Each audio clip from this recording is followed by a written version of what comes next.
para abastecerse de lo mínimo, ¿sí? Así que este es el episodio del día y sobre el cual damos esta información actualizada. Ya mismo me voy a conversar con la diputada Margarita Stolbizer. ¿Qué tal, diputada? ¿Cómo le va? Muy bien, gracias. Buenas noches.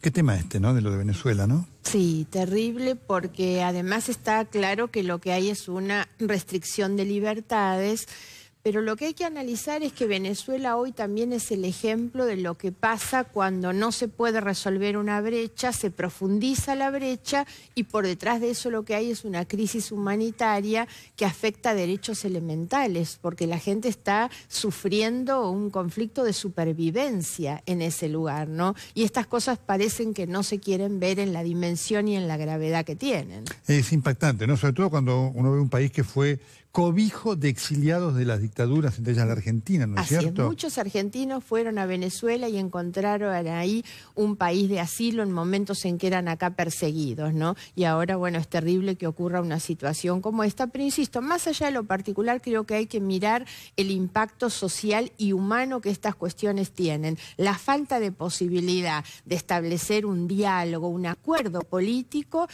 hace que la gente sufra situaciones de privación realmente en condiciones de falta de humanidad, ¿no? Varias cosas, y ayer hablábamos con usted antes, no pudimos hacerlo después. ¿Qué le dijo lo de ayer, el episodio debido de ayer? Vamos a calificarlo así, el episodio, el debate, la votación y lo que significa de cara al presente y al futuro de la realidad política argentina. Primero lo que me gustaría es aclarar por qué estábamos debatiendo eso y por qué era necesaria la exclusión del diputado debido, además de compartir, como es mi caso, que la Constitución asigna a la Cámara de Diputados una atribución sancionatoria, disciplinaria respecto de uno de sus miembros. Pero lo que buscábamos que era que Debido fuera un ciudadano común, igual a un ciudadano común, y que cuando hay un fiscal o un juez que quieren hacer un allanamiento en su casa o en su oficina puedan hacerlo.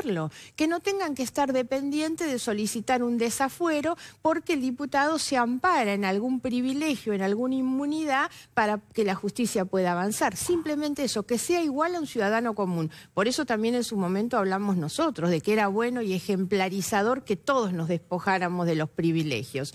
La otra cuestión es que yo utilicé en ese momento en el recinto palabras textuales de Cristina Fernández cuando, siendo ella senadora, dijo en un momento que incorporar a un ciudadano con múltiples procesos penales pendientes por causas o investigación de delitos como funcionario público, dijo ella textualmente, es un escándalo difícil de superar.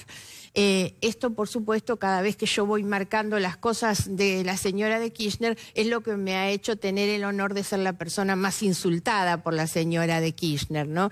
Pero creo que hay que entender un poco estas cuestiones. ¿Por qué íbamos sobre eso? Ahora, el debate no me gustó. No me gustó, entre otras cosas, este realismo mágico del discurso del propio Debido, cuando da vuelta a las cosas de tal manera que es el reino del revés. Y entonces ahora los ciudadanos que somos víctimas del saqueo del que Debido es responsable, resulta que somos los que lo perseguimos. Y el hombre se ha puesto en una posición de mártir como si él fuera la víctima de toda la sociedad saqueada. Una cosa inconcebible, ¿no?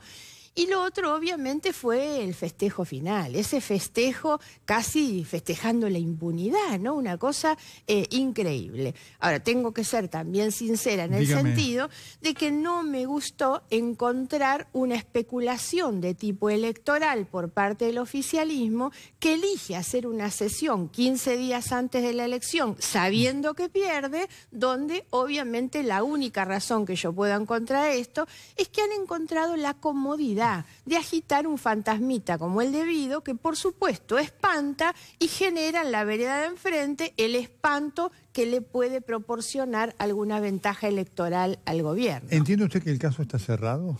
No, de ninguna manera, y esto me parece que debe ser el mensaje esperanzador para quienes después del día de ayer empezaron a sentir la desesperanza. Yo creo que no, al contrario, para Debido esto recién empieza. Y creo que para la justicia también, porque si algo nosotros tenemos que hacer es sanear la justicia y sanear las instituciones. El Congreso intentó ayer sanear un poco nuestra propia composición y no pudimos.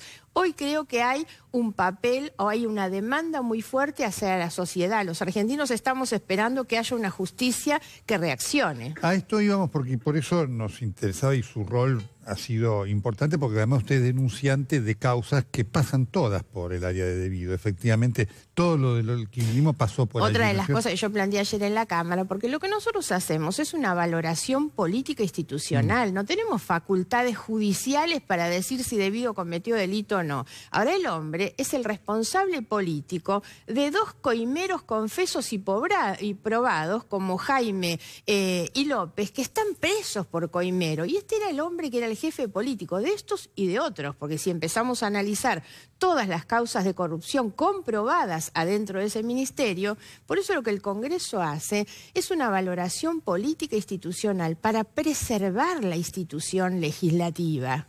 Ahora, en este contexto y teniendo en cuenta una situación que se está viviendo con la causa Los Sauces, muy delicada, la cual usted es denunciante, y antes de ir a lo específico, ¿usted hoy cómo ve plantada la justicia en la dinámica que estos hechos están exigiendo en cuanto a la investigación propia y la demanda de aquella sociedad a la cual, aquella parte de la sociedad a la cual le importa la corrupción? Doctor Castro, de la misma manera que no me gusta la generalización que se hace de la política, cuando se dice todos son iguales, todos son corruptos, todos somos malos, tampoco debemos hacerlo respecto de la justicia. En la justicia ni todos son buenos ni todos son malos. Yo tengo una visión general crítica del funcionamiento de la justicia, pero hay jueces que funcionan bien, hay fiscales que han funcionado muy bien durante todo este proceso y que han impulsado las causas, y obviamente el mayor problema es la lentitud que tiene la justicia, que en algunos casos es responsabilidad de los jueces, en otra de un procedimiento penal que realmente no ha tenido la voluntad,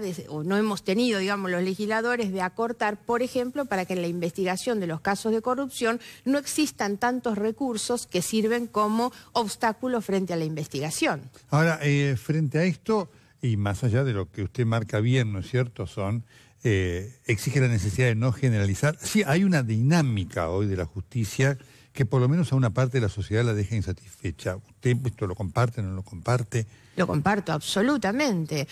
Y yendo a la situación específica, el enorme riesgo que tiene la investigación en la causa de Los Sauces es que está dependiendo de un juez, de un magistrado, un juez de la Cámara como Freiler, investigado porque no ha podido ni siquiera justificar su propio patrimonio, la evolución patrimonial o los gastos de su tarjeta de crédito. Un hombre que no lo puede justificar, que la sospecha que recae sobre él es que se ha enriquecido siendo el garante de la impunidad de los corruptos durante muchos años, y bajo su lapicera depende en estos días no solo la libertad del contador Manzanares, algo mucho más grave que es realmente la posibilidad de avanzar en la investigación si fuera el caso que le sacaran justamente la causa al juez Bonadío. ¿Usted entiende que esto es algo que puede ocurrir?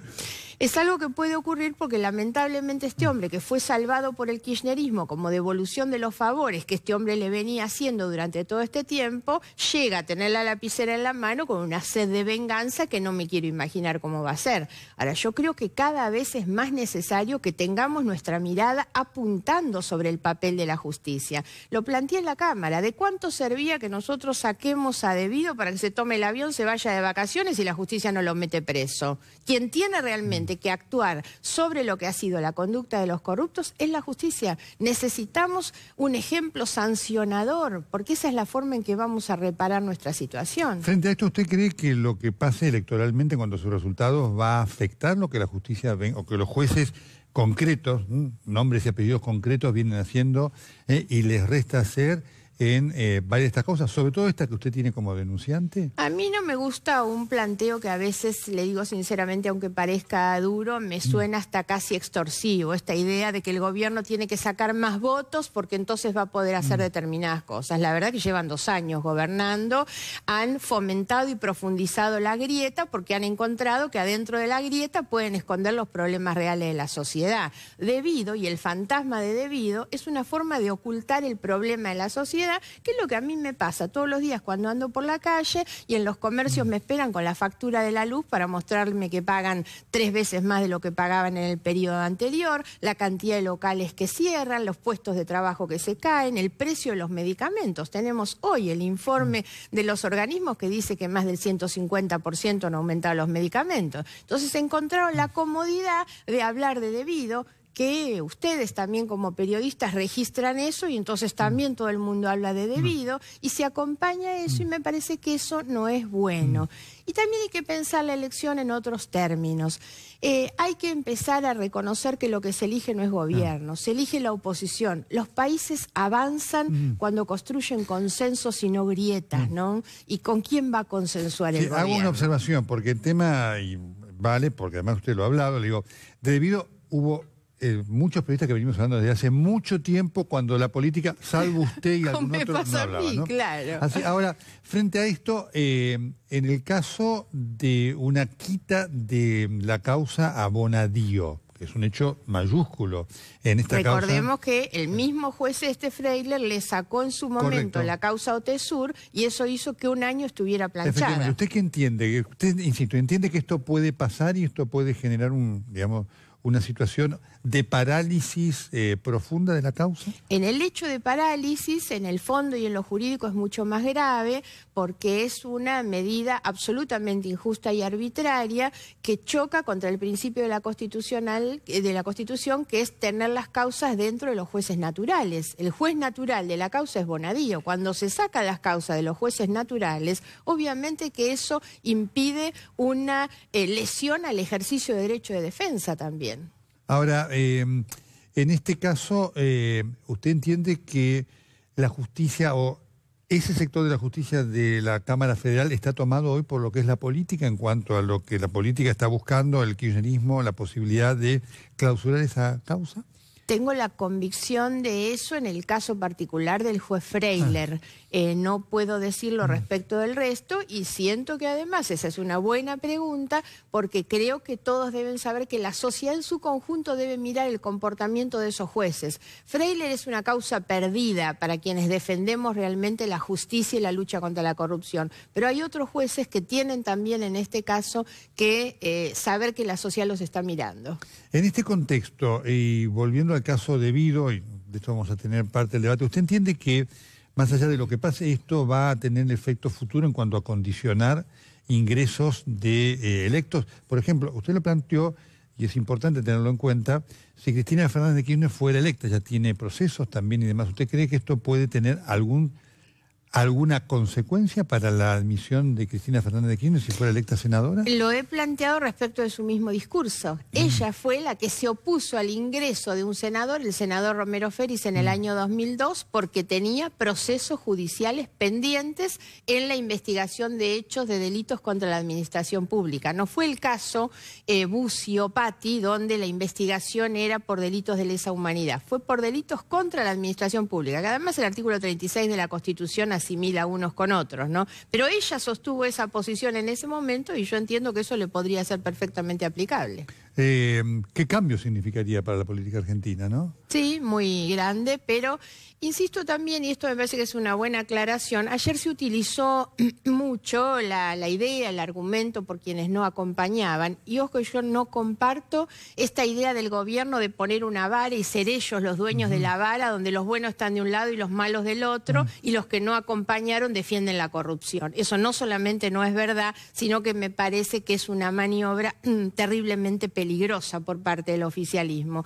Pero algunos argumentaban que esto podría servir como un precedente, que esto de excluir a alguien se podría utilizar respecto de otros. La verdad es que la Constitución es la que brinda la garantía, la exigencia de los 2/3 de la mayoría calificada es lo que pone freno al intento de abuso. No se puede ejercer contra cualquiera. Primero, debido no es cualquiera, es un hombre, como decía antes, con una responsabilidad política brutal sobre la corrupción de todos estos años. Pero además, ayer mismo la comprobación de que ese freno funciona y de que los 2/3 no son fáciles de conseguir, imagínese frente a esto que tenía tantas evidencias, nunca le va a poder ser aplicado a una persona por una simple persecución política. Dos preguntas finales, ¿no? Porque obviamente el tema de la corrupción es un tema estructural de lamentablemente de la Argentina y de parte de la política argentina en estos 34 años de democracia, ¿no?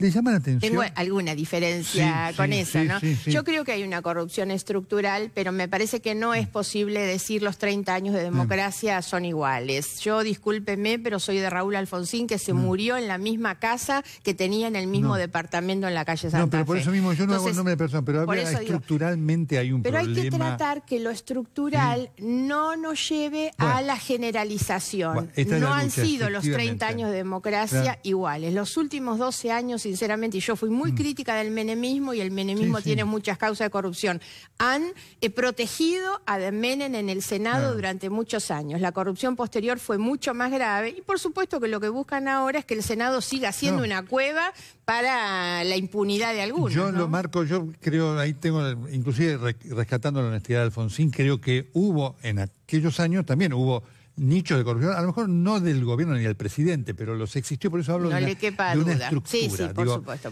Fundamentalmente, hoy, porque obviamente además esto nos cuesta en la Argentina, está claro lo que significa en cosas a veces muy concretas como la tragedia de Once, Cromañón y demás, y después en costos cosas sociales y humanos, ¿no?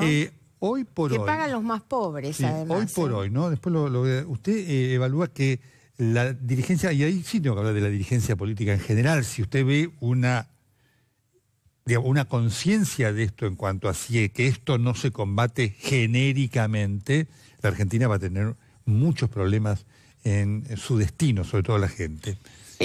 No lo veo sinceramente hoy, por eso me preocupa que esto sea parte de una campaña electoral. El presidente subiendo a la campaña diciendo acá están los buenos y acá los malos, eso no es bueno. El presidente debió, desde que asumió, él mismo haber saneado con un extremo de prolijidad los propios conflictos de intereses que él y sus funcionarios llevaron al gobierno. El conflicto de interés no es un delito, pero es un estado, una situación determinada que favorece la comisión de los delitos. Y este es un gobierno que debería ser mucho más prolijo y ordenado, y debió haber impulsado normas. La ley de ética pública que el kirchnerismo reformó en el 2013, que quitó requisitos a las declaraciones juradas, bueno, este gobierno ni siquiera presentó ningún proyecto para derogarla, por ejemplo, porque a veces el presidente se convierte en un comentarista de la realidad. Entonces nos dice, las cosas son así, ahora no manda ni un solo proyecto para cambiar ese estado de situación. Yo creo que la Argentina necesita un nunca más de la corrupción, un pacto político, económico, social, de los periodistas, de los empresarios, de las organizaciones sociales y obviamente de la política y de la justicia,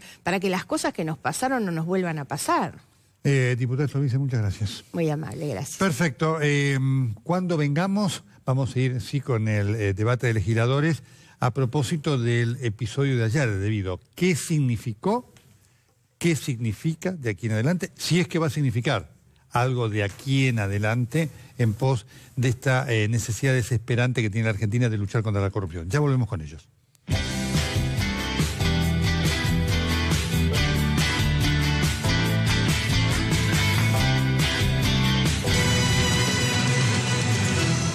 Nadie mejor que una inmobiliaria corporativa líder para resolver tus inversiones. Llegó a Caballito, Adrián Mercado, para dar un salto cualitativo en servicios inmobiliarios. Adrián Mercado, ahora más cerca tuyo. Si tenés entre 6 y 17 años, Garbarino te invita a participar del concurso del Día del Niño. Sacá una foto sobre inclusión social o cuidado del medio ambiente y subila a garbarino.com/sustentable, contándonos tu sueño de un mundo mejor. Dale, participás por importantes premios para vos y tu escuela.